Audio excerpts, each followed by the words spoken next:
الحمد لله نحمده ونستعينه ونستغفره ونؤمن به ونتوكل عليه ونعوذ بالله من شرور أنفسنا ومن سيئات أعمالنا من يهده الله فلا مضل له ومن يضلله فلا هادي له وأشهد أن لا إله إلا الله وحده لا شريك له وأشهد أن محمدًا عبده ورسوله صلى الله عليه وعلى آله وأصحابه وبارك وسلم أما بعد فأعوذ بالله من الشيطان الرجيم بسم الله الرحمن الرحيم ما كان محمد أبا أحد من رجالكم ولكن رسول الله وخاتم النبيين وكان الله بكل شيء عليما يا أيها الذين آمنوا اذكروا الله ذكرا كثيرا وسبحوه بكرة وأصيلا الله رب العالمين الشان আমরা শুকরিয়া আদায় করছি আলহামদুলিল্লাহ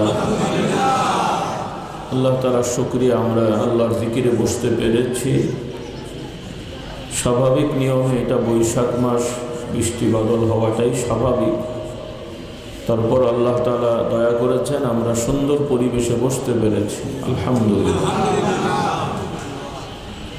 তো যাই হোক এই যে আমরা এখানে এসেছি এই জায়গার প্রতিষ্ঠান শুরু হয়েছে অনেকেই জমি জায়গা দিয়েছেন অনুদান দিয়েছেন খানকা মাদ্রাসা মসজিদ ইত্যাদি হয়েছে আল্লাহ তাআলা যাদের দ্বারা এই প্রতিষ্ঠান শুরু হয়ে এই পর্যন্ত এসেছে যারা কবরবাসী হয়ে গেছেন আল্লাহ তাআলা তাদের আমালে আরওয়াহের সবগুলো পৌঁছানোর কিয়ামত পর্যন্ত ব্যবস্থা করে দেন বলুন আল্লাহ এবং যারা মেহনত করে পরিশ্রম করে বর্তমান এই মাদ্রাসা পরিচালনা করছেন আল্লাহ তাআলা তাদেরকে কবুল করুন বলুন আল্লাহ তো মাশাআল্লাহ আজকে যারা আছেন অনেকেই নিয়মিত এই মাহফিলে এসে থাকেন নতুন ভাইদের সংখ্যা খুব বেশি না তারপর আমি একটু ধারণা পাওয়ার জন্য বলছি যে আজকের এই মাহফিলে প্রথম এসছেন এরকম কে আছেন দেখি তো অল্প কয়েকজন 7-8-10 জন হবে হয়তো মাশাআল্লাহ আর আজকে যারা আছেন অনেকেই গতবার আমার আলোচনা শুনেছেন এরকম আছেন না অনেকেই গত বছর কি বিষয় নিয়ে কথা বলেছিলাম কিছু মনে আছে জি কি বিষয় বলেছিলাম কিছু মনে নাই কিছুই নাই হ্যাঁ তার মানে হলো যে এখন যা বলবো এগুলো খুব একটা মনে থাকবে না হ্যাঁ মনে থাকতো যদি যে কথাগুলো আমরা বলেছিলাম কিছুটা পালন করতেন তাহলে তো মনে থাকতো যে গতবার শুনে আমি এই কাজটা শুরু করেছি অর্থাৎ আমরা যা বলেছি কিছুই আপনারা করেননি তাই তো রেজাল্ট নাকি বলে ফলাফল তাই হলো না এবারও কি তাই হবে ইনশাআল্লাহ পরিবর্তন হবে তো আল্লাহ তাআলা আমাদের তৌফিক দেন বলুন আল্লাহুম্মা আমিন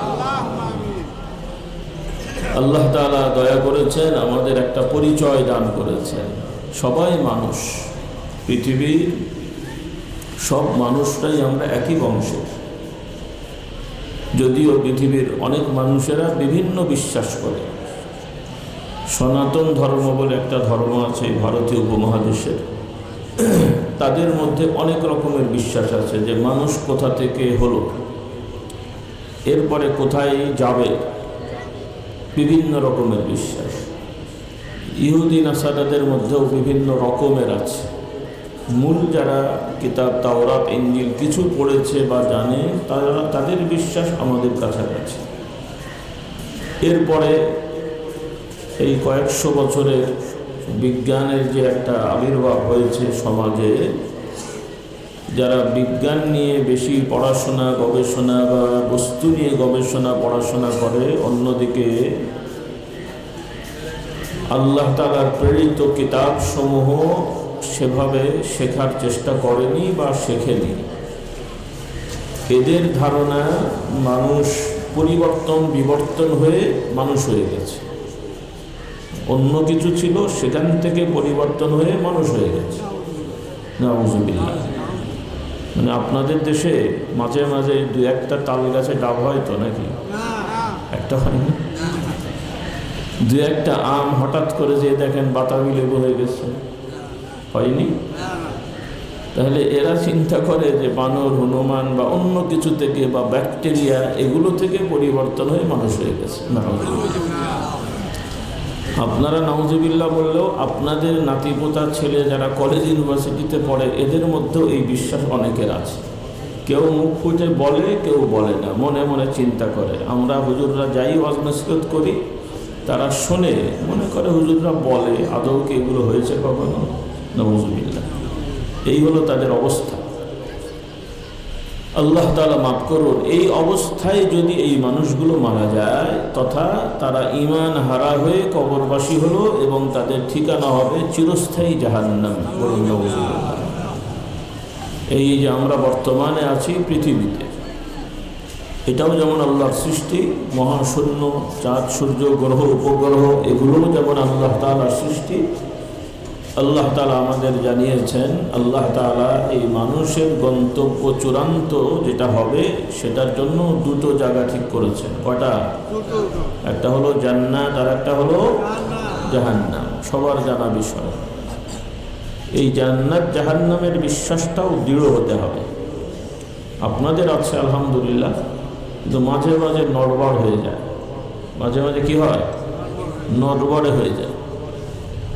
কারণ আমাদের সমাজে বিভিন্ন ধরনের অন্যায় অপরাধ আছে না নাই?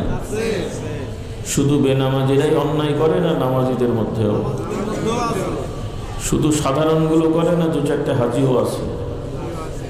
হাজি নাই? বোনের জমি দখল করা, জাল দলিল করে বিক্রি করে দেয়া, ভাইয়ের জমি দখল আত্মসাৎ করা, যার একটু শক্তি আছে আরেকজনের জমি থেকে কিছু অংশ নিয়ে যাওয়া, একসাথে ব্যবসা করলে টাকা সাইজ করা। আপনাদের দেশের নাই এগুলো? সব বেনামাজিরাই করে। আল্লাহ হেদায়েত দান করুন। তাহলে এই যে কাজগুলো যারা করে, এই কাজগুলো যখন করে, বাস্তবে ওই সময় তাদের ঈমানগুলো ঠিক থাকে না। থাকলে কি কাজ করে? হ্যাঁ, এই যে কয়দিন আগে রমজান চলে গেল, তাও তো প্রায় 15-16 দিন হয়ে গেছে না? রমজান চলে গেছে, আলহামদুলিল্লাহ সবাই রোজা রেখেছেন। রোজা রেখেছেন না সবাই? আলহামদুলিল্লাহ। হ্যাঁ, আলহামদুলিল্লাহ। তো সম্ভবত যুবকরা মাঝে মাঝে গোপনে খেয়েছে নাকি? তাহলে যারা নামাজ পড়ুক, অনেক লোক আছে রোজা রাখে কিন্তু নামাজ পড়ে না, এরকম লোকও কিছু আছে। কিন্তু দেখবেন যেগুলো নামাজ পড়ে না, রোজা রাখলেও গোপনে কিন্তু খায় না, সে কিন্তু কষ্ট করেই রোজা রাখে। তাহলে সে বিশ্বাস করে যে আমি গোপনেও খাই না। কেন খাই না? সে বিশ্বাস করে আল্লাহ দেখেন। কে দেখেন? নাকি ল্যাব পাহারা দিয়ে রাখেন আপনারা? সিসি ক্যামেরা দিয়ে রাখেন? সেন্সার দেওয়া থাকে। সেন্সার বোঝেন? মানে মেশিন আর কি দেওয়া যায় কিছু করলে, যেমন করোনার সময় এই সমস্ত আমাদের এরকম গরিব দেশে তো মাইকিং করা হয়েছে, যেমন না বের হয়, রাস্তাঘাটে টহল দেওয়া হয়েছে। দুবাই, তারপরে এরকম অস্ট্রেলিয়ার বিভিন্ন এলাকায় সরকারের পক্ষ থেকে নাগরিকদের যাদের একটু করোনা হয়েছে মোটামুটি বা আশঙ্কা আছে, এদেরকে একটা করে বেল্ট পরিয়ে দেওয়া হয়েছে, ডিজিটাল বেল্ট। বলা হয়েছে বাড়ি থেকে বের হবে না, বের হলেই কিন্তু অফিস জেনে যাবে। কি বিপদ বলে? বাড়ি থেকে বের হলেই অফিসে ইন্ডিকেশন চলে যাবে যে এই লোকটা বাড়ি থেকে বের হয়েছিল। মানে এটাও এক ধরনের অঘোষিত জেলখানা, বাড়িতেই থাকবে কিন্তু পাহারায় আছে। তো রোজার সময় কি এরকম পাহারা দেওয়া লেগেছে? লাগে না। তো ওইভাবে আপনি আমি রমজানে যেমন বিশ্বাস করলাম কেউ না দেখলেও কে দেখছেন? এই বিশ্বাসটাই সবসময় ধরে রাখতে হবে, তাহলে অন্যায় অপরাধ ইনশাল্লাহ কমে যাবে। বলুন সুবহানাল্লাহ। আল্লাহ রাব্বুল আলামিন আমাদেরকে সৃষ্টি করলেন, মানুষ আদম এবং হাওয়া আলাইহিস সালাম দুইজনের বংশধর। পৃথিবীর সব মানুষ এই বিশ্বাস আল্লাহ তাআলা আমাদেরকে শিক্ষা দিয়েছেন। আমরা কখনোই বলবো না বা ধারণা করব না যে শুধু মুসলমানরাই আদম সন্তান, বরং ধর্ম বর্ণ নির্বিশেষে মানুষ মাত্র যারা আছে, সে জাতি হোক আর উপজাতি হোক, প্রচলিত ভাষায় মানুষ আবার দুরকম, জাতি আর উপজাতি। বাংলাদেশও আছে না উপজাতি? কারা? যারা ওই জঙ্গলি এলাকা, পাহাড় টাহাড় এগুলোকে থাকে, এদের নাম দিয়েছে উপজাতি। এটাও কিন্তু বাস্তবতায় একটা অন্যায়। তোমরা জাতি হলে ওকে আবার উপজাতি বানালে কি করছে? ওরাও তো মানুষ, নাকি বলো? তাহলে মুসলমান হিসেবে ইসলামের বিশ্বাসে সবাই আমরা আদম সন্তান, বলি আলহামদুলিল্লাহ। তাহলে আর ঝগড়া থাকলো? আমরা যদি অমুসলমানকে বলতাম যে তোমরা বাঁদরের বংশ, আমরা মুসলমানরা আদমের বংশ, তাহলে তো গণ্ডগোলটা হতো। বরং ওরা বাঁদর হতে চায়, আমরা ন্যাস টেনে ধরে বলি হওয়া যাবে না। কি বলেন? আল্লাহ তাআলা আমাদের এই শিক্ষা দিয়েছেন। এখন কথা হলো, এই মানুষের জন্য আল্লাহ রাব্বুল আলামিন নবী রাসূল পাঠিয়ে তার পক্ষ থেকে দিন শিক্ষা দিয়েছেন। সব নবী রাসূলের দিন ধর্ম একটাই, সেটা হলো ইসলাম। নবী অনেক, মুসা আলাইহিস সালাম, দাউদ আলাইহিস সালাম, ইব্রাহিম আলাইহিস সালাম, অনেক নবী, এগুলো তো নাম আছে। এই নাম ছাড়াও মানে যেগুলো যে সকল নবীদের আল্লাহ তাআলা নাম উল্লেখ করেন, আমরা বিশ্বাস করি সব নবী রাসূলের দিন ধর্ম একটাই। তারা আল্লাহর পক্ষ থেকে মানুষদেরকে বিধান শিক্ষা দেন। বলুন সুবহানাল্লাহ। সেই ধারাবাহিকতায় সর্বশেষ নবী আল্লাহ তাআলা নির্ধারণ করেছিলেন। আল্লাহ শুকরিয়া যে আমরা সেই নবীর উম্মত হতে পেরেছি। কারণ সব নবীরাই নবুয়তের দিক থেকে একই রকম সমান হলেও বৈশিষ্ট্যের দিক থেকে মুহাম্মদ রাসূলুল্লাহ সাল্লাল্লাহু আলাইহি সাল্লামকে আল্লাহ তাআলা বিশেষ কিছু বৈশিষ্ট্য দিয়েছেন, যেটি অন্য নবীর নাই। বলুন সুবহানাল্লাহ। সেই বৈশিষ্ট্য হলো যে মুহাম্মদ সাল্লাল্লাহু আলাইহি সাল্লামের পরে বা তার সময় থেকে নিয়ে কিয়ামত পর্যন্ত তার আদর্শের বাইরে আল্লাহর ইবাদত করলেও আল্লাহ তাআলা সেই ইবাদত গ্রহণ করবেন না। সুবহানাল্লাহ। অন্যান্য নবীদের সময় একই সময় একাধিক নবী দুনিয়ায় অবস্থান করেছেন, বরং নিজের বংশের মধ্যে একসাথে দুইজন নবুয়তি দায়িত্ব পালন করেছেন। এরকম নবীও ছিল। বলেন তো কে কে? হ্যাঁ, মুসা আলাইহিস সালাম, হারুন আলাইহিস সালাম। দেখেন তো, দুইজনই দুই ভাই নবী, তাও আবার এক ভাই নবুয়ত আগে পেয়েছেন, তিনি আবার আল্লাহর কাছে দোয়া চেয়ে আর এক ভাইকে নবী করে নিচ্ছেন। সুবহানাল্লাহ। আমাদের দেশে এক হুজুর এক জায়গায় গেলে আর এক হুজুরকে দাওয়াত দেয়, বরং অন্যরা দাওয়াত দিয়ে নিয়ে আসলে মন খারাপ হয়ে যায়। আমি তো ছিলাম, আবার ও ভাইটাকে দাওয়াত দেওয়া হলো কেন? কি বলে? আমরা নবীওয়ালা কাজ করতে যেও মারামারি করি। আর রাজনীতি তো আছেই। হ্যাঁ, রাজনীতি করতে যে মামাতো ভাই, খালাতো ভাই, নিজের ভাইকে অনেক সময় খুন করা হয়। আল্লাহ হিদায়াত দান করুন। মানুষ কেমন লোভী হয়ে যায় দেখেন। লোভ লালসা মানুষকে এতই অন্ধ করে দেয়, অনেক সময় নিজের বংশের মানুষ, ভাই বোন, এদেরকেও হত্যা করে রাজনৈতিক স্বার্থে, আরেকজনকে ফাঁসানোর জন্য অথবা স্বার্থ হাসিলের জন্য। দুনিয়ার ইতিহাসে পাওয়া যায় বহু রাজার ছেলে বাপকে হত্যা করে ফেলেছে রাজত্ব দখল করার জন্যে। বাপকে আপনার বন্দি করে রেখেছে রাজত্ব দখল করার জন্যে। রাজাও অনেক সময় চিন্তা করেছে যে ছেলেটা হয়তো দখল করতে পারে, নিজের ছেলেকে রাজত্ব টিকিয়ে রাখার জন্য মেরে ফেলেছে। নাউযুবিল্লাহ। এই হলো পৃথিবীর অবস্থা। সেখানে আল্লাহ রাব্বুল আলামিন মুসা আলাইহিস সালামকে নবুয়ত দিলেন। আল্লাহ তাআলা তো মুকদ্দার করে রেখেছেন, সেটা আল্লাহ তাআলা তার নিজের পরিকল্পনা। কিন্তু দুনিয়ার দৃষ্টিতে যেটা আল্লাহ তাআলা আমাদের শিক্ষা দিলেন, দেখালেন যে মূসা আলাইহিস সালাম নবুয়ত পাওয়ার পরে তার একটু কথা বলার মধ্যে একটু অসুবিধা হতো, কথা একটু আটকে যেত, অসুবিধা। তখন আল্লাহ তাআলার কাছে দোয়া করছেন, আল্লাহ আমার ভাই সুন্দর কথা বলতে পারে, আল্লাহ আমার সাথে ওকেও নবুয়তটা দিয়ে দেন যেন আমার কাজের সুবিধা হয়। সুবহানাল্লাহ।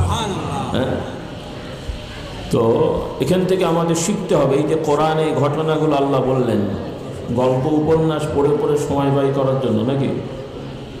তাহলে এখান থেকে আমাদের শিখতে হবে, হে মুসলমান, বিশেষ করে যারা দ্বীনের কাজ করবেন, ইসলামের কাজ করবেন, দাওয়াতি কাজ করবেন, আল্লাহর কাজ করবেন, এখানে কোনো লোভ লালসা স্বার্থ রাখা যাবে না। কারণ আমাদের উদ্দেশ্য একটাই, যে আল্লাহ তাআলার সন্তুষ্টি। কার সন্তুষ্টি? হ্যাঁ, আমাকে যদি মনে করেন সহজভাবে আপনার বাবা বা মা আপনাকে 10টা হাঁড়ি দিয়েছে ধোয়ার জন্যে, 10টা হাঁড়ি দিয়েছে আপনাকে ধোয়ার জন্য, এটা ধুতে হবে, তোর দায়িত্ব। এখন আপনি বা আমি, মা দিয়েছে জোর করে বলেছে, আমি বসে বসে ধুচ্ছি। এখন আর একজন এসে যদি বলে, আই তোকে একটু সহযোগিতা করি, 5টা আমি ধুয়ে দিচ্ছি, 5টা তুই ধো, আমার উপকার হলো না ক্ষতি হলো? কারণ কি হলো, যে আমার জন্য হালকা হয়ে গেল। তাহলে এক এলাকায় আমি দ্বীনের কাজ করব, আমি কিছু দিন শিখেছি, চাচ্ছি মানুষকে একটু বলি যেন আল্লাহর পথে আসো। তো এখানে আর একজন আলেম এসেও যদি আল্লাহর কথা বলে, আমার জন্য কি উপকার হলো না ক্ষতি হলো? যদি আমি আল্লাহর কাজ করি, আমি বিশ্বাস করব আমার উপকার হলো। কারণ আমি বলতাম 10 ঘন্টা, ও বেচারা কিছু বললে আমার একটু হালকা হলো। হ্যাঁ, দায়িত্বটা কি হলো? হালকা হলো। কিন্তু আমরা আল্লাহর কথা বলে বরং নিজেরা হিংসায় লিপ্ত হই, নিজে একটা ভালো কাজ করার দোহাই দিই, আরেকজন করতে চাইলে খুশি না হয়ে বরং কি হই? বেজার হয়ে যায়। তাহলে বোঝা গেল নিয়তে কি, নিয়ত শুদ্ধ না অশুদ্ধ? আল্লাহ তাআলা আমাদের নিয়তটা শুদ্ধ করার তৌফিক দেন। এখন দেখেন পীরে পীরে ঝগড়া, রাজনৈতিক দলে ঝগড়া, হুজুরে হুজুরে ঝগড়া, মুফতি মুফতি ঝগড়া, ইমামে ইমামে ঝগড়া। এক মসজিদে যদি কমিটি মনে করে বড় মসজিদ, 2জন ইমাম রাখি, দেখবেন যে কমিটির মাথা খারাপ করে ফেলেছে, ইনি যে ওর বিরুদ্ধে বলে, ও যে ওর বিরুদ্ধে বলে। হ্যাঁ, আল্লাহ তাআলা আমাদের হেদায়েত দান করুন। অন্য জায়গায় তো আছেই, সেগুলো তার নতুন করে বলার কিছু নেই। আমি কথাগুলো বলার উদ্দেশ্য হলো যে আমরা আসলে আমাদের উদ্দেশ্যটা হারিয়ে ফেলেছি। আমাদের কি করণীয়, কি দায়িত্ব, এগুলো আমরা হারিয়ে ফেলেছি। লাগামহীনভাবে যে যা ইচ্ছা তাই করে বেড়াচ্ছি, এটা আমাদের ধ্বংসের দিকে নিয়ে যাবে। এই জন্য আমাদের আগে গন্তব্য আমরা ঠিক করি, যে আমরা দুনিয়ায় আল্লাহ তাআলা আমাদেরকে যে উদ্দেশ্যে সৃষ্টি করে পাঠিয়েছেন, ওই উদ্দেশ্যের মধ্যেই আমরা থাকবো। রাজি আছি ইনশাআল্লাহ? পেশা আমাদের অনেক হতে পারে। দুনিয়ার সব মানুষ মসজিদে পড়ে থাকবে না, সব মানুষ কি বলে ইমাম সাহেব, পীর সাহেব হয়ে যাবে না। তাহলে মুরিদ আর মুসল্লি কী হবে দেবে? এগুলো তার পেশাও না। যদিও বর্তমান সমাজে ইমামতি একটা আলাদা পেশা হয়ে গেছে, এটা দোষ না। ইদানিং আবার কিছু লোকেরা মানুষকে বোঝাচ্ছে, তারা বোঝাচ্ছে যে আলেম ওলামারা এবাদত বিক্রি করে খায়, এনাদেরকে মানা যাবে না। যারা এবাদত বিক্রি করে না, এমনি এমনি ফ্রি ফ্রি এবাদত করায়, নামাজ পড়ায়, মাদ্রাসায় পড়ায়, এনাদেরকে মানতে হবে। এই ধরনের ফতোয়া আবার কেউ কেউ বলছেন, এটা বড় বিভ্রান্তিকর। হ্যাঁ, নিঃসন্দেহে নামাজ, রোজা, কোরআন হাদিস পড়ানো, শেখানো, এগুলো ব্যবসায়িক পণ্য না, এটা ব্যবসার জিনিস না। কিন্তু একজন মানুষ সময় দেবে, পরিশ্রম করবে আপনার জন্য, আমার জন্যে, তাকে চলতে হবে না হবে না? একজন কোরআন হাফেজ হয়েছেন, কোরআন মুখস্থ করেছেন, উনি এখন আরেকজনকে কোরআন শেখাবেন। তাহলে এইরকম হাফেজ সাহেব যাদের কোরআন মুখস্থ হয়ে যায়, তাদের তো আর খিদে লাগে না, খাওয়া লাগে না তো নাকি? আল্লাহর কালাম মুখস্থ করে যত পেট এমনি ভর্তি থাকার কথা নাকি? খিদে লাগবে না নাকি? আচ্ছা, যদি ওনার খিদেটা লাগে তো উনি কোথা থেকে খাবেন? উনি যদি সারাদিন বা বড় সময় আপনাকে আমাকে কোরআন শেখায়, তাহলে উনি যদি জমি চাষ না করেন, দোকানদারি না করেন, তাহলে ওনার খাবারটা আসবে কোত্থেকে? আপনারা বলেন আমরা দেবো, কথা তো ওইটাই। আর যদি বলেন আমরা দেবো না, উনি কোরআন পড়াবে আবার নিজে চাষ করে খাবে, তাহলে কখন চাষ করবে আর কখন পড়াবে? এই যে আপনারা দোকানদারি করেন, সকাল থেকে উঠে সন্ধ্যা করে রাত পর্যন্ত দোকানদারি করার পরেও দেখা যায় অভাব। 3-4-5 ঘন্টা দোকানদারি করে সচ্ছল হয়ে চলতে পারেন, বর্তমানে এই অবস্থা আছে? সবার আছে? অল্প কিছু মানুষের থাকতে পারে। এই জন্য কথাগুলো এজন্য বলছি যে আমাদের মধ্যে এখন বিভিন্নভাবে বুঝে হোক অবুঝে হোক, ইচ্ছায় হোক অনিচ্ছায় হোক, ষড়যন্ত্র হোক, মুসলমানদের মধ্যে ঝগড়া সৃষ্টি করে দেওয়া হচ্ছে। আপনাদের সাবধান করছি, এই ঝগড়া ঝাঁটি থেকে আপনারা মুক্ত থাকবেন। রাজি আছি ইনশাআল্লাহ? হ্যাঁ, আপনারা হয়তো কেউ কেউ আলহামদুলিল্লাহ সবাই আমাদের ভালোবাসেন, কেউ মুরিদ আছেন, কেউ ভক্ত আছেন, আবার অন্যান্য কোনো কোনো দরবারেরও মুরিদ ভক্ত আছেন, আবার কেউ হয়তো দরবার বা দরবারের ভক্ত না হলেও আলহামদুলিল্লাহ বিভিন্নভাবে দিনের কাজে আছেন। এখানে কেউ আমরা কারো প্রতিদ্বন্দ্বী না। প্রতিদ্বন্দ্বী বোঝেন তো? মানে কেউ কারো প্রতিদ্বন্দ্বী না, শত্রু না। আমরা সবাই সবার হচ্ছে সহায়ক, সবাই সবার বন্ধু, কেউ কারো শত্রু না। বলি আলহামদুলিল্লাহ। এই বুঝটা আমাদের থাকতে হবে, কারণ দুনিয়ায় কোনো দরবারে যে দুনিয়ায় আমাদের কেউ কিছু করে দেবেন সেটা না। আমরা বিভিন্ন দরবারে যাই, মুরিদ হই, ভক্ত হই, বিভিন্ন ইসলামী দল সংগঠন ইদানিং হয়েছে বা বিভিন্ন রকমের কাজ আছে, সেখানে মানুষ যাচ্ছেন, উদ্দেশ্য একটাই হতে হবে যে আমরা সবাই মিলেমিশে আল্লাহর বান্দা হয়ে, জান্নাতি হয়ে আল্লাহ তাআলার সাথে দেখা করার চেষ্টা করব। বলুন সুবহানাল্লাহ। শুধু জান্নাতে যে খাবেন দাবেন এটাই কিন্তু উদ্দেশ্য না, যদিও আল্লাহ তাআলা এগুলো রেখেছেন, জান্নাতের নিয়ামত রেখেছেন। দুনিয়ায় যা যা আমরা নিয়ামত পেয়েছি সব ধরনের নিয়ামতই নামে আছে, তবে জান্নাতের এই নিয়ামতগুলো দুনিয়ার তুলনায় ভিন্ন রকমের। বলুন সুবহানাল্লাহ। দুনিয়ায় আমরা দুধ খাই, জান্নাতে আল্লাহ দুধ রেখেছেন। দুনিয়ায় আমরা মধু খাই, জান্নাতে আল্লাহ তাআলা মধু রেখেছেন। দুনিয়ায় বিভিন্ন ফল ফলাদি খাই, জান্নাতেও ফল আছে, তবে নামে ফল হলেও, নামে মধু হলেও, নামে দুধ হলেও, নামে পানি হলেও দুনিয়ার মধু আর জান্নাতের মধু স্বাদে অনেক তফাৎ। বলুন সুবহানাল্লাহ। তবে এগুলো হচ্ছে আল্লাহ তাআলার বিশেষ নিয়ামত, বান্দাদেরকে উপভোগ করার জন্য দেবেন। কিন্তু আল্লাহ তাআলার পক্ষ থেকে বান্দাদের জন্য যেটা আল্লাহ তাআলা পুরস্কার রেখেছেন সেটা হলো আল্লাহ তাআলার সাথে দেখা করা, সাক্ষাৎ করা। বলুন সুবহানাল্লাহ। এই বুঝটা আমাদের থাকতে হবে, এটা ঈমানের অংশ। ঈমান, আমরা শুধু জান্নাতে যাওয়ার জন্য ইবাদত করি না। আল্লাহ তাআলা কোরআনুল কারীমে ইরশাদ করেন, উজুহু ইয়াওমাইযিন নাযিরাতুন ইলা রাব্বিহা নাযিরা। আল্লাহ তাআলা ঈমানদার বান্দাদের বর্ণনা দিয়ে বলেন, জান্নাতি বান্দারা তাদের চেহারাগুলো হাস্যোজ্জ্বল হবে, কারণ তারা আল্লাহ রাব্বুল আলামিনকে দেখবে, তার দিকে তাকিয়ে থাকবে। আল্লাহ তাআলাকে জান্নাতে বান্দারা দেখার পরে তারা আনন্দিত হবেন, খুশি হবেন। বিভিন্ন বর্ণনায় এসেছে জান্নাতীরা জান্নাতে যাওয়ার পরে আল্লাহ তাআলা প্রশ্ন করবেন, আমার বান্দারা তোমাদের কি কি আর পাওয়া বাকি আছে? তারা বলবেন, রব্বুল আলামিন আমরা সব পেয়ে গেছি। তারা বলবেন, স্বীকার করবেন, কিন্তু তারপরেও তাদের মধ্যে কেন যেন একটা মনে হবে যে কি জিনিসটা তারা পায়নি। আল্লাহ তাআলা অতঃপর বলবেন, আমি তোমাদের প্রতি সন্তুষ্ট হয়ে গেলাম, এরপরে আর কখনো রাগান্বিত হব না। আল্লাহ তাআলা বান্দাদের সাথে দেখা করবেন, সাক্ষাৎ দেবেন। আর যখন বান্দারা আল্লাহ তাআলাকে দেখে ফেলবে, তখন জান্নাতের সব নিয়ামতগুলো তাদের কাছে আল্লাহ তাআলার দেখার কাছে তুচ্ছ মনে হবে। সুবহানাল্লাহ।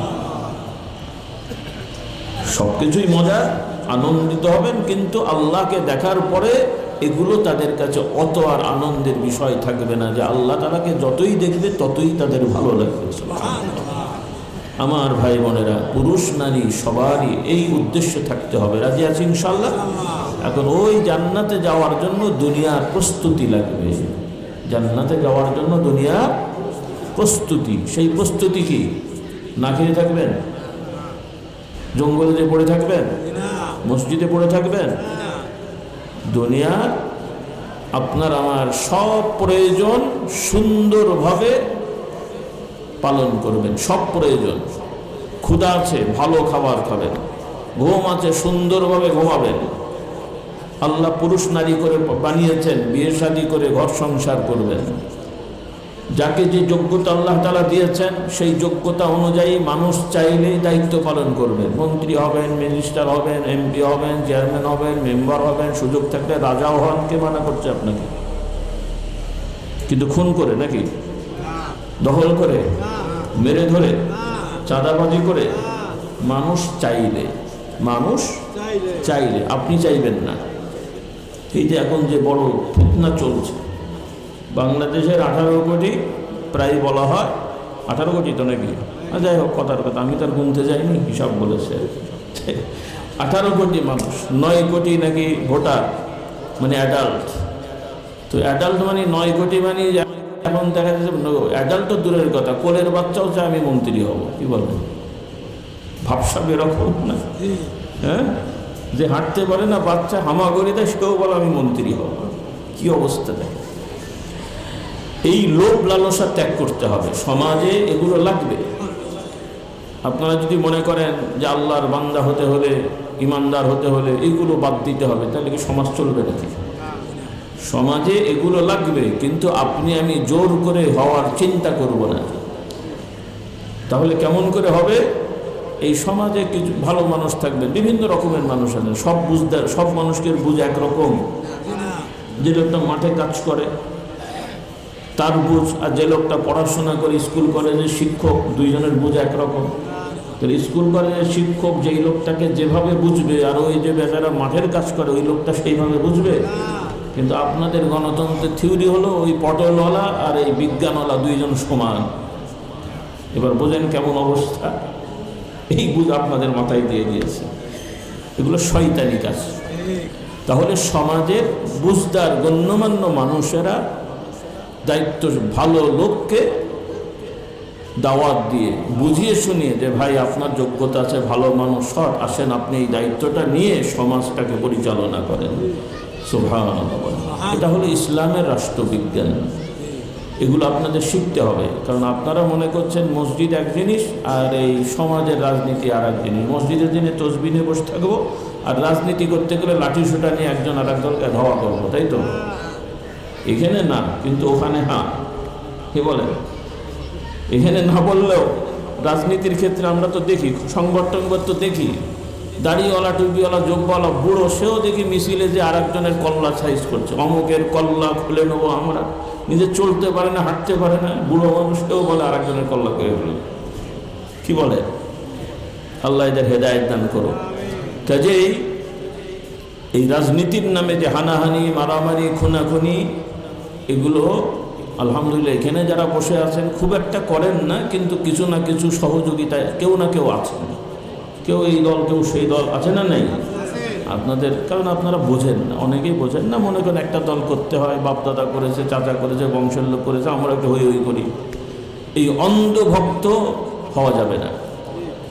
আপনার সমাজে যারা অন্যায় অপরাধে লিপ্ত, আপনি জানেন এদের সহযোগিতা করা যাবে না, বরং এরা যাতে অন্যায় অপরাধ করতে না পারে সেই ব্যাপারে চেষ্টা থাকতে হবে।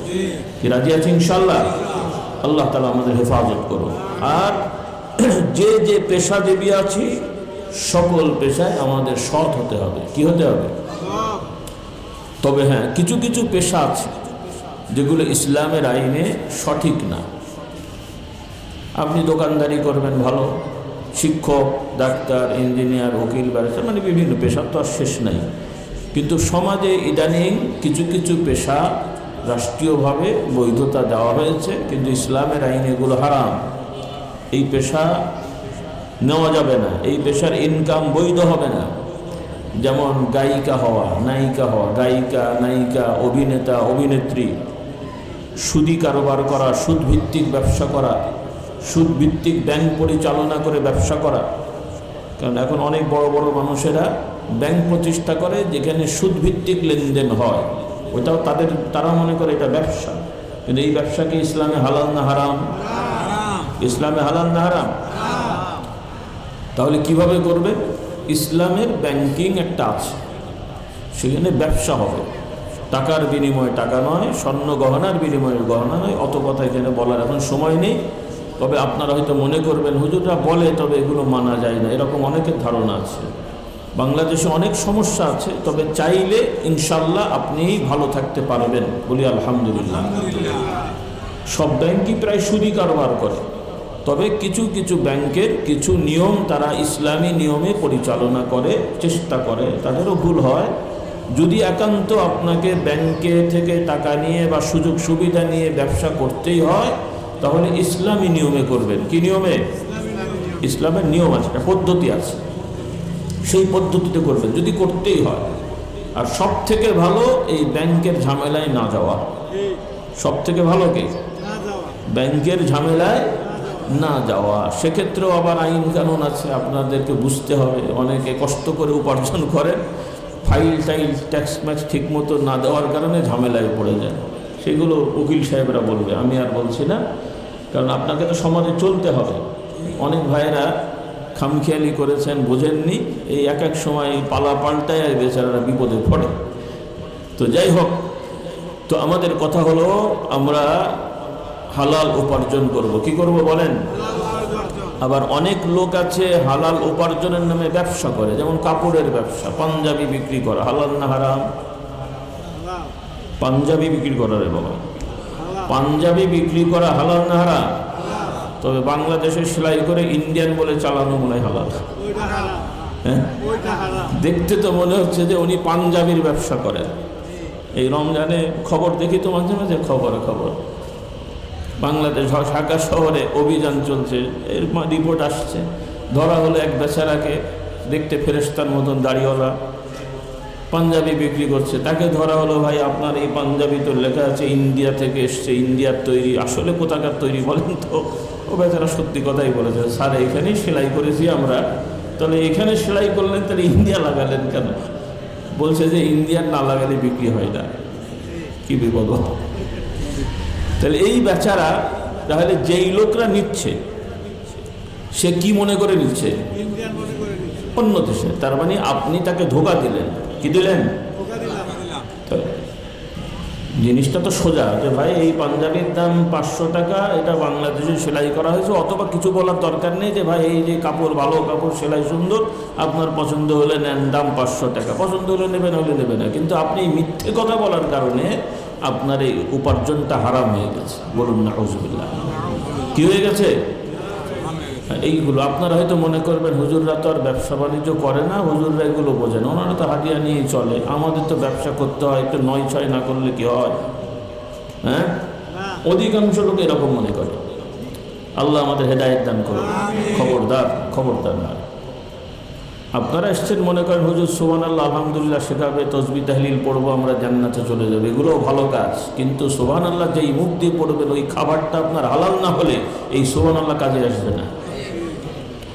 যেই মুখ দিয়ে আস্তাগফিরুল্লাহ পড়বেন, মেসওয়াক করবেন, ওই মুখের জবান যদি হালাল খাওয়া না হয়, মেসওয়াক কিনেছেন, টাকাটা হারাম, আর ওই মেসওয়াক দিয়ে দাঁত ঘষছেন, দাঁত পরিষ্কার হলেও গোনা পরিষ্কার হবে না।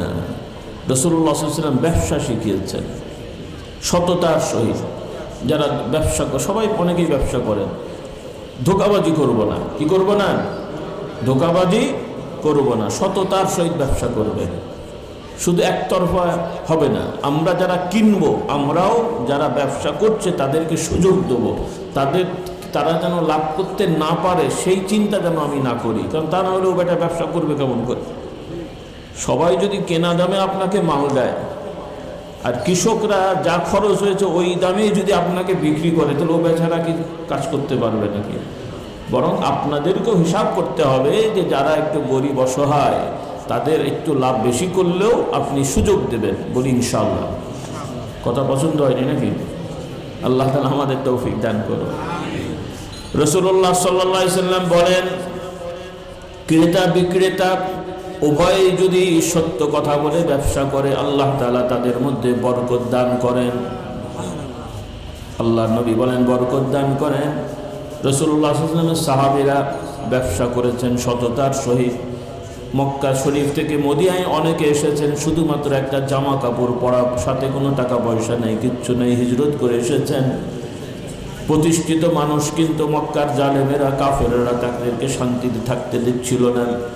আল্লাহ তাআলা অনুমতি দিলেন, তারা হিজরত করলেন, মদিনায় এসে একদম জিরো থেকে আল্লাহ তাআলা তাদেরকে হিরো বানিয়ে দিয়েছেন। সুবহানাল্লাহ। এজন্য কথাই বলে, নবীর শিক্ষা করো না ভিক্ষা, মেহনত করো সবই। পড়েছেন না, শুনেছেন না?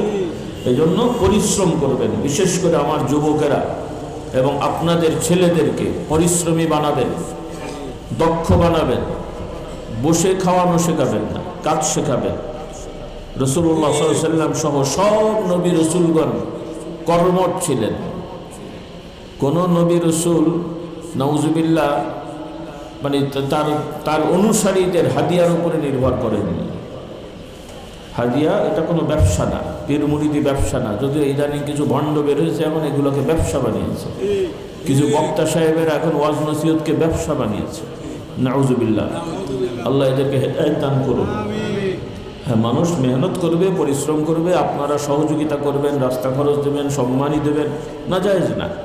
কিন্তু আমরা হুজুরেরা যদি আপনাদের পেয়ে বসি, মাথায় চাপি ওয়াজ নসিহত কোরআন হাদিস নিয়ে, যেটাকে অন্য বস্তুর মতন ব্যবসায়িক পণ্য বানিয়ে দিই, তাহলে আল্লাহ তাআলা দরবারে দায়ী থাকতে হবে।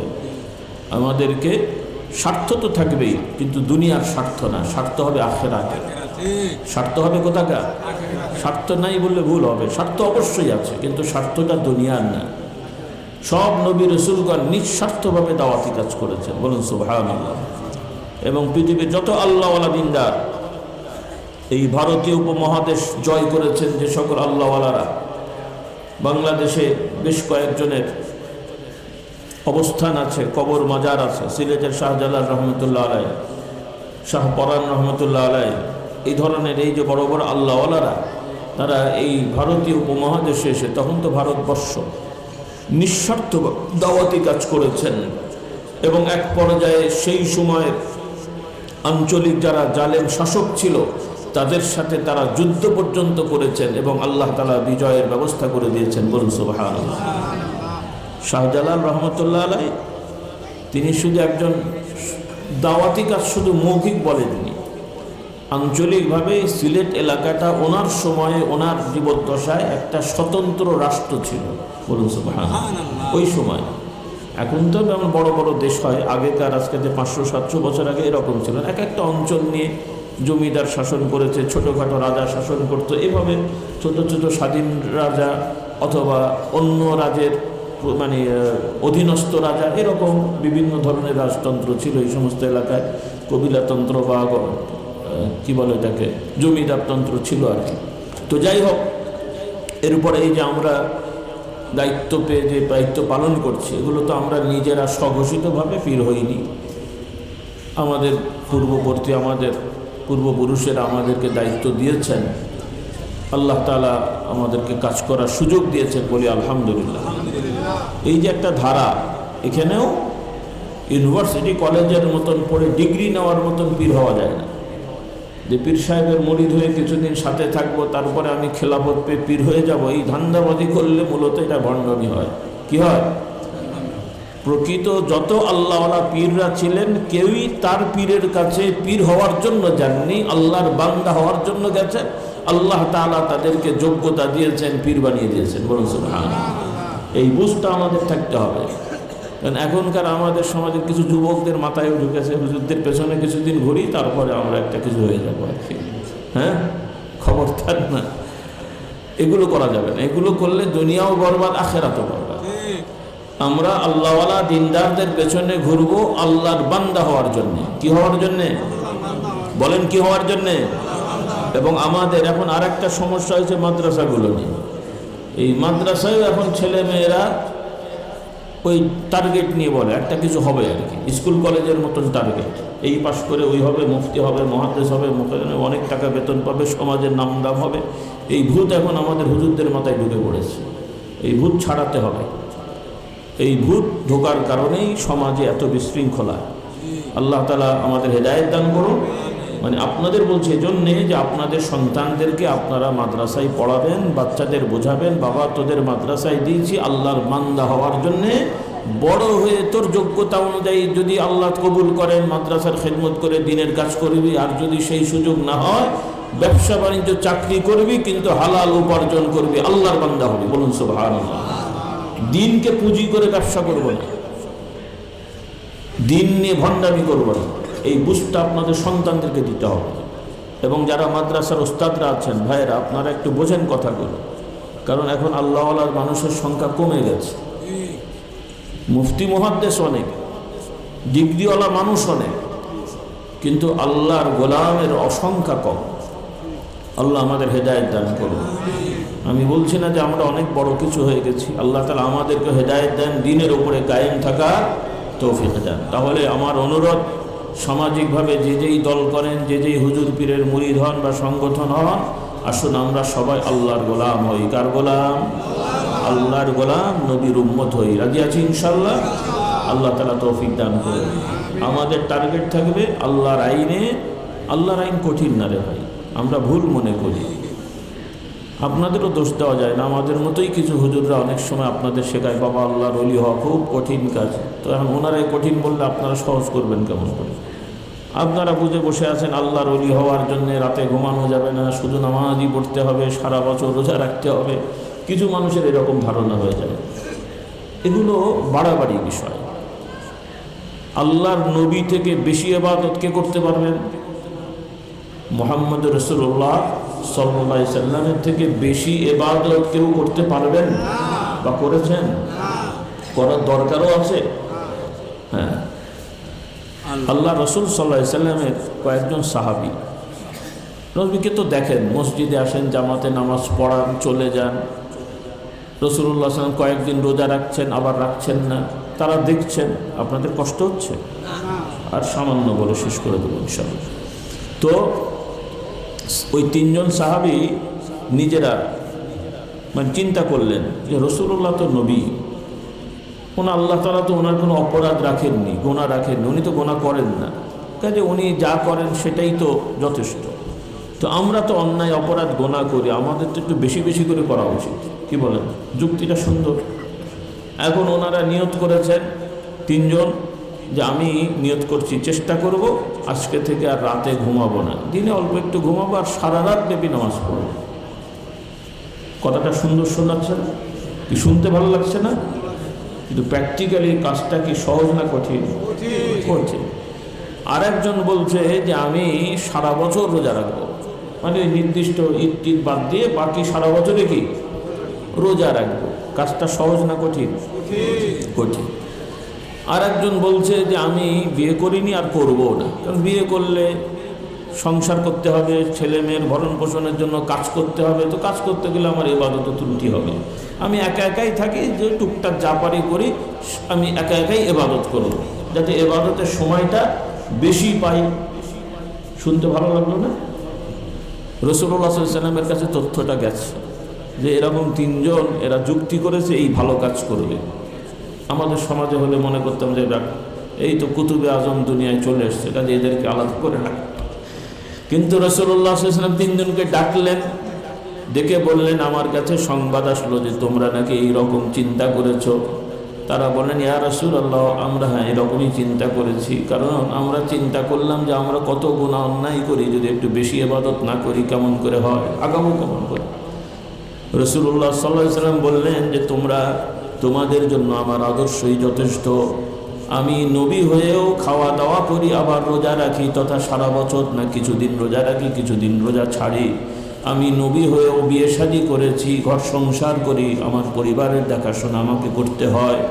আমি নবী হয়েও রাতে তাহাজ্জুদ পড়লেও কিছু সময় আমি ঘুমাই। কাজেই তোমরা আমি যা করি তাই করবে, এটাই তোমাদের জন্য উত্তম আদর্শ। এখন নবীর আদর্শ দেখেন দেখি পারেন কিনা। আমি যদি এখন বলি ভাই আপনারা যদি আল্লাহওয়ালা হতে চান তাহলে সারা রাত নামাজ পড়বেন, কয়জন পারবেন? আপনারা তো নাই, আমি বলে যাব ঠিক আছে, আমি নিজেই করবো না। সত্যি কথা যেটা, কোনো পীর সাহেব করে এরকম, বরং বেশিরভাগ হুজুর তাই ফাঁকি দেয়। মানুষদেরকে বলেন, নিজেরাই ঠিক মতো করেন না। আর কি করছি আর কি, আল্লাহ হেদায়েত দান করুন। আচ্ছা, এখন বলেন দেখি, আমি বলি পারেন কিনা দেখেন। যাদের অত ব্যস্ততা নেই, চাইলে আপনি 9টা 10টায় ঘুমাতে পারেন, এরকম লোক আছেন না এখানে? আপনি চাইলে 9টা 10টায় ইজিলি ঘুমাতে পারেন। আচ্ছা, ঈশান নামাজ জামাতে পড়লেন, 9টা 10টার মধ্যে ঘুমিয়ে গেলেন। এখন বলেন তো 3:30 4টায় ওঠা যাবে কিনা? হ্যাঁ, যারা সুস্থ তাদেরকে এমনি ঘুম ভেঙে যাবে, ঘুম আসবেও না। ফিজিক্যালি যে ফিট থাকবে, ডায়াবেটিক্স নাই, অন্যান্য প্রেশার মেশার হাবি যাবি নাই, 9টা 10টায় ঘুমালে মোটামুটি 3:30 4টার সময় এমনিই ঘুম ভেঙে যাবে, ওই অ্যালার্মও লাগবে না। আর সুন্নত তরিকায় ঘুমালে আল্লাহ তাআলার বিশেষ রহমতে আপনার ঘুম ভাঙবে। যদি ঘুমানোর আগে ওযু করে নেন, তারপরে পারলে 2 রাকাত নামাজ পড়ে নেন, ঘুমানোর সময় জিকির আজকার করেন। ঘুমানোর জিকির আছে না, দোয়া আছে না, সব এখানে বললে তো আমার বই বিক্রি হবে না। হ্যাঁ, দোয়ার পরে আপনারা বই নিয়ে যাবেন, আমার বইয়ের মধ্যে সব সুন্দর করে সাজানো আছে। ভাইরাও নিয়ে যাবেন, মা বোনরাও নিয়ে যাবেন, আল্লাহ তাআলা তৌফিক দান করুন। আচ্ছা, এখন আপনি 9টা 10টায় ঘুমিয়ে গেলেন, 3টা 4টা 3:30 4টায় উঠে বেশি নয় 11-13 রাকাত নামাজ পড়বেন সুন্দর করে। আপনারা পড়লেও 20 মিনিটের বেশি লাগবে না। আপনারা পড়লে কয়জনের কয়টা সূরা জানেন? আর একটু ডিজিটাল 4G গতিতে চললে মোটামুটি 15 মিনিটে সম্ভব। হ্যাঁ, তাই না? অত তাড়াতাড়ি না। একটু সুন্দর করে সূরা ফাতিহা সূরা পড়ে, রুকু সেজদায় সুবহানা রাব্বিয়াল আলা, সুবহানা রাব্বিয়াল আযীম সুন্দর করে পড়ে 5 বার 7 বার 10 বার 11 বার করে পড়ে আপনি এই নামাজটা পড়েন। এই যে রাতে ঈশান নামাজ পড়ে জামাতে পড়বেন, ঈশান নামাজ সারা রাত ঘুমালেন, শুধু ওই তাহাজ্জুদের সময় আধা ঘন্টা 15 মিনিট 20 মিনিট তাহাজ্জুদের নামাজ পড়লেন, এরপরে ফজরের নামাজ যে জামাতে পড়লেন, আল্লাহর দরবারে আপনার এই ঘুমটুম সহ সারাটা রাত ইবাদত হিসেবে গণ্য হয়ে গেছে। সুবহানাল্লাহ। এর সাথে আরো একটু বোনাস নিয়ে নেন। রাসূলুল্লাহ সাল্লাল্লাহু আলাইহি ওয়াসাল্লাম বলেন, যে ব্যক্তি ফজরের নামাজ জামাতে পড়ে, এরপরে মসজিদে ওই জায়গায় বসে থেকে কিবলামুখী হয়ে জিকির আজকার করে, তাসবিহ তাহলিল পড়ে, এরপরে সূর্য ওঠার পরে 2 রাকাত বা 4 রাকাত বা 6 রাকাত বা 8 রাকাত, 2-এর নিচে তো আর হয় না, 2 4 6 8 যা পারেন পড়লেন, নামাজ পড়লেন সূর্য ওঠার পরে। এই যে আমলটা করলেন, করতে বড় জোর 1.5 থেকে 2 ঘন্টা সময় লাগবে, বড় জোর। বাংলাদেশে খুব সহজে হয়, আরব দেশে একটু কঠিন, কারণ আরব দেশে ফজরের নামাজ আউয়াল ওয়াক্তে আজান দেয় আর আজানের অল্প পরে পড়ে, তার মানে নামাজের পরে অনেক সময় থাকে। আর বাংলাদেশে তো ফজরের ওয়াক্ত ঢোকারও কোনো কোনো মসজিদে 20-25 মিনিট পরে আজান দেয়। এরকম একটা ঝামেলার কাজ। আমি গতবার বলেছিলাম কিনা আমার মনে নেই, আজকে আবার বলে যাই আপনাদের। আমার এই মসজিদে তো যেহেতু দায়িত্বশীল পাল্টেছে, এই মসজিদে যারা আছেন, ইমাম সাহেব, খতিব সাহেব, মুয়াজ্জিন সাহেব এবং কমিটির ভাইরা, আমরা শুরু করি, অন্যদেরকে দাওয়াত দিই। আপনারা আবার গণ্ডগোল পাকিয়েন না, কারণ আমাদের এই খানকার মসজিদে আমার নির্দেশনা থাকবে, রমজানে যেমন ফজরের ওয়াক্ত হলেই আজান হয়, মাগরিবের ওয়াক্ত হলেই আজান হয়, সারাটা বছর এভাবে আজান হবে। হ্যাঁ, আমার এই মসজিদে হবে ইনশাল্লাহ। আর আপনাদের অনুরোধ, প্রত্যেকটা মসজিদে এইটা চালু করবেন আপনারা। এতে হয়তো আমার এই মুয়াজ্জিন ভাই একটু রাগ করবে, আপনারা একটু বুঝাবেন। এটা দরকার আছে না নাই? কেন দরকার, কে বলতে পারবে দেখি? এই যে নিয়মটা আমি বললাম, কেন দরকার, কেন, কে বলতে পারবে? বোঝেননি? দরকার এজন্যে যে আমরা তো সাধারণত রমজান ছাড়া রোজা রাখতে চাই না, কিন্তু রমজান ছাড়াও যারা রোজা রাখবে, সাধারণ মানুষেরা, অনেকেই তার ঘড়ি টড়ি বোঝে না, তারা মনে করে যে ফজরের আজান দিলে খাবার খাওয়া বন্ধ করতে হয়। এখন নিয়মিত মুয়াজ্জিন সাহেব যখন আজান দিচ্ছেন, দেখা গেল ওয়াক্ত হওয়ারও 15-20 মিনিট পরে আজান দিচ্ছেন, তো মানুষ মনে করছে ওই সময় পর্যন্ত সেহরির ওয়াক্ত থাকে। এখন যেই লোকটা ওই সময় সেহরি খায়, তার সেহরি খাওয়া হয়? রোজাটা একটু গন্ডগোল হয়ে গেছে। এরপরে মাগরিবের আজানও যদি দেরি করে দেন, তাহলে সুন্নত তরিকায় ইফতার হয় না। সুন্নত হলো ওয়াক্ত ঢোকার সাথে সাথে ইফতার করা, আর মাগরিবের আজান যদি 10 মিনিট পরে দেন, তাহলে সুন্নতটা নষ্ট হলো না? তাহলে আমাদের একটু বেখেয়ালের কারণে অনেকের হয়তো রোজা হয়ে যাবে, কিন্তু বুঝে শুনে করলে রোজাটাই বরবাদ হয়ে গেছে। এই জন্য আমরা চেষ্টা করব মসজিদের আজানগুলো ফজরের আজান ওয়াক্ত হওয়ার সাথে সাথে মাগরিবের আজান ও ওয়াক্ত হওয়ার সাথে সাথে। কি রাগ করলেন আপনারা? এটা কি খুব কঠিন কাজ? বেশি টাকা লাগবে নাকি? একটু উদ্যোগ লাগবে, দরকার আছে না নেই? আচ্ছা, আল্লাহ তাআলা তৌফিক দান করুন। হ্যাঁ, জামাত আপনারা দেরি করেন সেটা আপনাদের ব্যাপার। ফজরের জামাত যদি একটু দেরি করে, দেরি মানে কি ওয়াক্তের মধ্যে, কারণ অনেকে বিশেষ করে গরমকালে রাতটা ছোট হয়, সেক্ষেত্রে একটু দেরি করলে ভালো হয়। তো যাই হোক, রাসূলুল্লাহ সাল্লাল্লাহু আলাইহি ওয়াসাল্লাম বলেন যে ব্যক্তি ফজরের নামাজ জামাতে পড়ে মসজিদে বসে থেকে জিকির আজকার করে সূর্য ওঠার পরে নামাজ পড়বে, আল্লাহ তাআলা তার নামায় আমলে পূর্ণাঙ্গ একটা হজ এবং একটা উমরার সওয়াব দান করবেন। বিশ্বাস হলো সবার? তবে এত সব আপনাদের রাখার জায়গা নাই মনে হয়।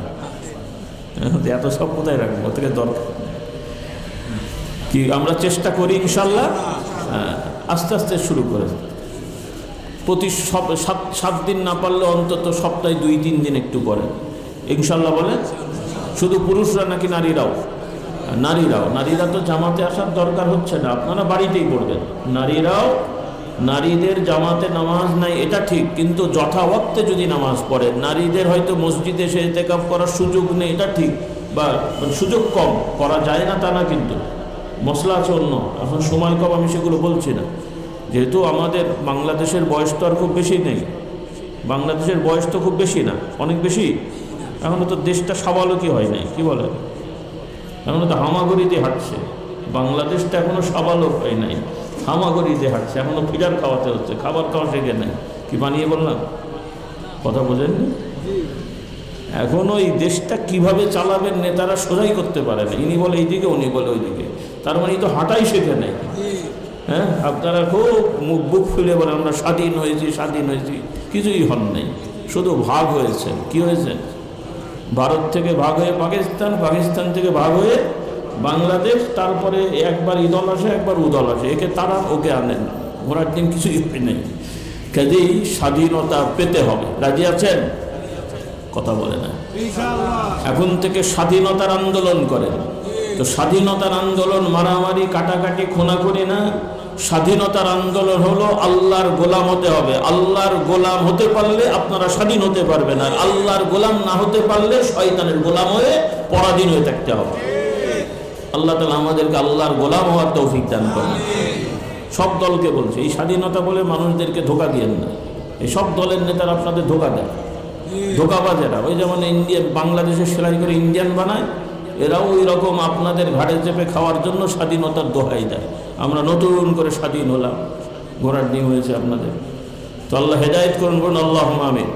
কাজে এই পরিবর্তনটাকে আপনারা কাজে লাগান। সব দলকে বলছি, পেছনে যা হয়েছে শিক্ষা নিতে হবে, সেটা দরকার আছে না? নাকি মনে করছেন সামনে আর হবে না? এই যে কিছুদিনের মধ্যে, আমি আর ওগুলোর নাম বলতে চাই না, এই যা কিছু হলো 36শে জুলাই নাকি যেন বলে, যা কিছু হলো, সামনে আর হওয়ার সম্ভাবনা নাই নাকি? কাজে এই সামনেও যারা আসবেন বা আসতে চাচ্ছেন, একটু হুঁশ জ্ঞান করে থেকেন। মনে করেন না যে একবার হয়ে গেছে আর হবে না। আপনারাও যদি সঠিকভাবে না চলেন তাহলে 36 হয়েছে, ওইটা 48 চলে যাবে। কি বলেন? কাজে সাবধান হয়ে যান, ভালো হয়ে যান। আমার যুবকরা ঝগড়া করে বলেন আসেন, এই ঝগড়া করে বলে এই ভালো হয়ে যাস, ভালো হতে কি বলে? তো আমিও বলতে চাই আসেন ভালো হয়ে যান, সবাই কি হই? ভালো হয়ে যায়। আর এই ধান্দাবাজি ভণ্ডামি যেন আমরা না করি। আল্লাহর দুনিয়ায় সম্পদের অভাব নেই যে আরেকজন একটা আমাকে মেরে ধরে খেতে হবে। আল্লাহ তাআলা আপনার পরিশ্রমে যা রেখেছেন সেটাই আপনি খেয়ে শেষ করতে পারবেন না, বলুন সুবহানাল্লাহ। কাজে আরেকজনেরটা দখল করার কোনো দরকার নেই, আরেকজনের দিকে তাকানোর কোনো দরকার নেই। আল্লাহর দুনিয়ায় নিয়ামতের অভাব নেই, বলি আলহামদুলিল্লাহ। কাজেই আল্লাহকে প্রতি ভরসা করেন, তাকওয়ার মধ্যে চলেন। তো আমার মা বোনদেরও বলতে চাই, যে কথাগুলো বললাম আপনারাও মেনে চলেন। মাশাআল্লাহ, আমরা জানি আপনাদের এলাকার মানুষরা ধর্মপ্রাণ, ধর্মকে ভালোবাসেন, কিন্তু না বুঝে উল্টো কাজ করেন। কি বলেন? ধর্ম ভালোবাসেন কিন্তু না বুঝে উল্টো কাজ করেন। তো ভালোবাসা ভালো, কিন্তু সোজা কাজ করতে হবে। রাজি আছে ইনশাআল্লাহ? ফরজ নামাজ পড়বে না, কিন্তু শবে বারাতের রাতে শীতের কালে এখন গোসল টোসল করে ঠান্ডা লাগিয়ে সারা রাত নামাজ পড়বে, এই রেওয়াজ আছে না নাই? এরপরে 5 ওয়াক্ত ঠিক মতো রোজা রাখবে না, শবে বারাতে রোজা রেখে বসে আছে। অনেক মহিলারা এই যে রোজা ভাঙা হয় হিসাব নিকাশ নেই, রাখে না। কথা বোঝেন নাই? এই জন্যে মা বোনদের বলি, আপনাদেরও বলি, আপনাদের স্ত্রী মেয়েদেরকে শিক্ষা দেবেন স্বাভাবিকভাবে যে রোজাগুলো ভাঙা হয় এই রোজাগুলো যেন সঠিকভাবে আদায় করা হয়। আল্লাহ তাআলা তৌফিক দান করুন। তো আমার মা বোনদের বলি, পর্দার সহিত থাকবেন, শরীয়ত মোতাবেক পর্দা। শুধু বাইরে গেলে বোরকা পরা শুধু এতটুকু না। আমাদের এখন বুঝ হয়ে গেছে যে বোরকা পরলেই পর্দা হয়, আর বোরকা পরে দেখি নাচছে, গান গাইছে, কলেজ ইউনিভার্সিটিতে ছাত্রছাত্রী একসাথে বসে গল্প করছে, আবার বোরকা নামক পোশাক পরে আছে, সে মনে করছে পর্দা হয়েছে পর্দা? এগুলো পর্দা হয় নাই তো, কাজে আপনারা শেখেননি। হ্যাঁ, তার আবেগ আছে, যে আমি পরে যেটা বললাম যে আবেগ আছে, আমি বোরকা পরলাম, পর্দা করলাম, কিন্তু শুধু বোরকা নামক কাপড় পরলে তো পর্দা হচ্ছে না। বোরকা নামক কাপড় বা শরীর ঢাকাটা যেমন জরুরি, দূরত্ব বজায় রাখাও জরুরি। এই যে করোনার সময় দূরত্ব ছিল না, কয় ফুট? 3 ফুট।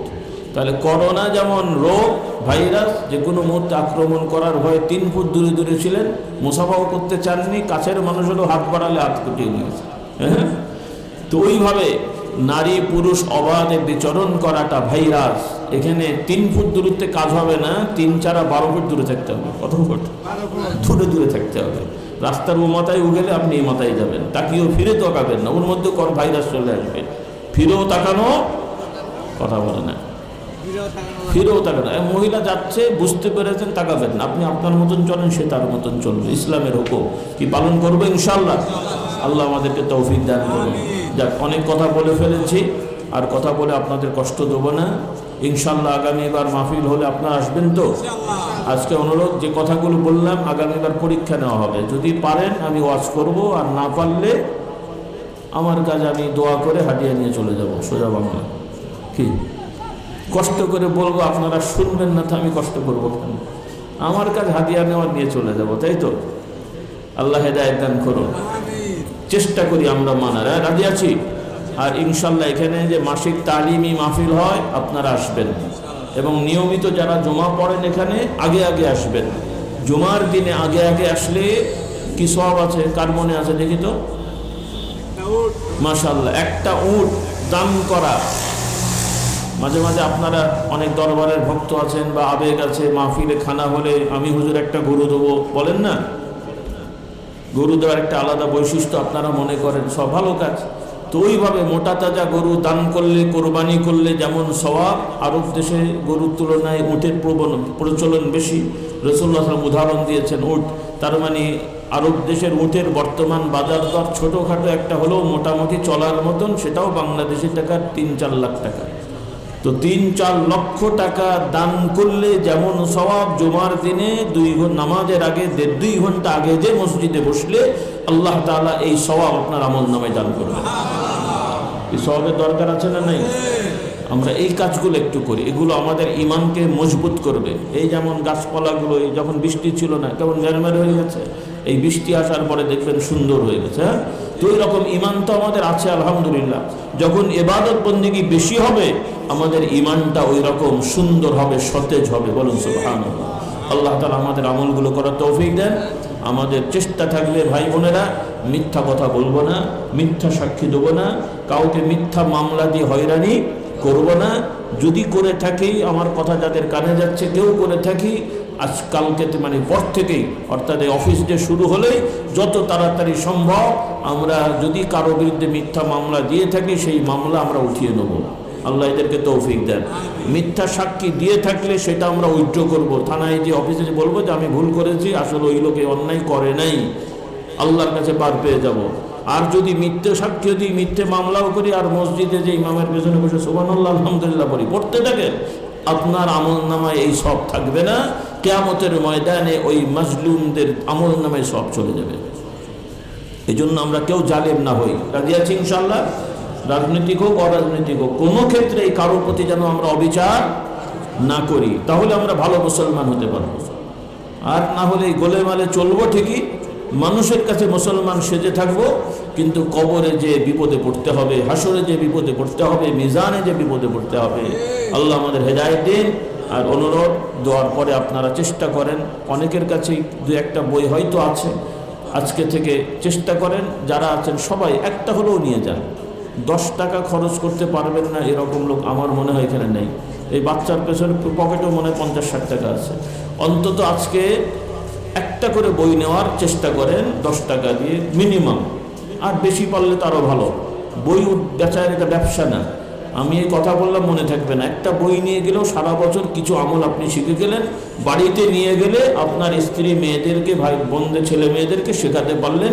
বাড়িতে বইটা পড়ে থাকলেও একজন মেহমান এসেও 2-1 পাতা পড়ে একটা আমল শিখলো, আপনি সব পাবেন। সুবহানাল্লাহ বললেন না? কাজে এই আমলগুলো আমরা করি। রাজি আছি ইনশাআল্লাহ? বলি আল্লাহ তাআলা তৌফিক দেন। তো মাশাআল্লাহ এখানে মাদ্রাসা অনেক দিন ধরে শুরু হয়েছে, মাঝে মাঝে একটু সুবিধা অসুবিধা হয়। আলহামদুলিল্লাহ আবার নতুন উদ্যোগে আমাদের ভাইয়েরা কষ্ট করে শুরু করেছেন। আপনারা মাশাআল্লাহ অনেক অনুদান দিয়েছেন, আরও দেবেন আমরা আশা করি। আর আপনারা যারা এলাকার আছেন সতর্ক থাকবেন। আমরা বারবার বলেছি, শুধু প্রতিষ্ঠান নাম দিলে হবে না, মাদ্রাসার পড়াশোনা যেন মানসম্পন্ন হয়, পরিবেশ যাতে সুন্দর হয়, এইভাবে তারা চেষ্টা করবেন। আর যদি আপনারা দেখেন যে না মানসম্পন্ন হচ্ছে না, আপনারা আমার কাছে জানাবেন। কারণ আমরা শুধু নামে সাইনবোর্ড করে আপনাদের সন্তানদের আমানত নিয়ে যদি ঠিকমতো পালন না করে, তাহলে এটা আমরা চাই না। তবে আমরা চাই, যেহেতু আপনাদের এলাকার ভাইয়েরা জমি দিয়েছেন, প্রতিষ্ঠান করেছেন, আমরা চাই যে এই জায়গাটা কাজে লাগুক। কি বলেন? দরকার আছে না? কাজে লাগুক তো, নাকি বলেন? আল্লাহ আমাদের তৌফিক দেন। এই জন্য আপনারা সচেতন হবেন, সহযোগিতা করবেন। অনেক কথা বলে ফেলেছি, আমিও চাইছিলাম সংক্ষেপ করতে, তারপর আলহামদুলিল্লাহ আপনারা আগ্রহ নিয়ে বসার কারণে কিছু কথা বলেছি। আমি আসুন আপনাদেরকে সাথে নিয়ে তওবা করে ইস্তেগফার পড়ি। যারা বায়াত মুরিদ হতে আগ্রহী আপনারা পড়ে ফেলবেন এবং কিতাব নিয়ে আমল করবেন। নিয়মিত মাসিক মাহফিলে আসবেন, ঢাকা দারুস সালামের বাৎসরিক মাহফিলে যাবেন এবং পাকশি মাহফিল একটু দূরে হলে যাদের সুযোগ আছে যাবেন, ইনশাআল্লাহ ভ্রমণ হবে। আর আবারও অনুরোধ, সকল দিনী ভাই যারা ইসলামের পক্ষে আছে, ইসলামের জন্য আছেন, সবাই আমরা মিলেমিশে মহব্বত করে ভাই ভাই হয়ে থাকব। কেউ কারো সমালোচনা করব না, কেউ কারো বিরুদ্ধে কথা বলবো না। আমাদের এক ভাই ভুল করলে একে একই তাকে নসিহত করব, কেউ কাউকে ভৎসনা দেবো না বা কটাক্ষ করব না, খারাপ বলবো না, তাকে বোঝাবো। রাজি আছে ইনশাল্লাহ? এই নীতিগুলো আমরা শিখি, এগুলো ইসলামের মূল নীতি, এগুলো ইসলামের মূল নীতি, এগুলো ইসলামের আদর্শ, এগুলো কোরআনের আলো। এই জিনিসগুলো আমাদের মধ্যে থাকলে সমাজে কোরআনের আলো জ্বলবে। আর যদি এই জিনিসগুলো না থাকে, শুধু খাতা কলমে কোরআন লেখা থাকলে বাবা কোরআনের আলো জ্বলে না। আল্লাহ তাআলা আমাদের হেদায়েত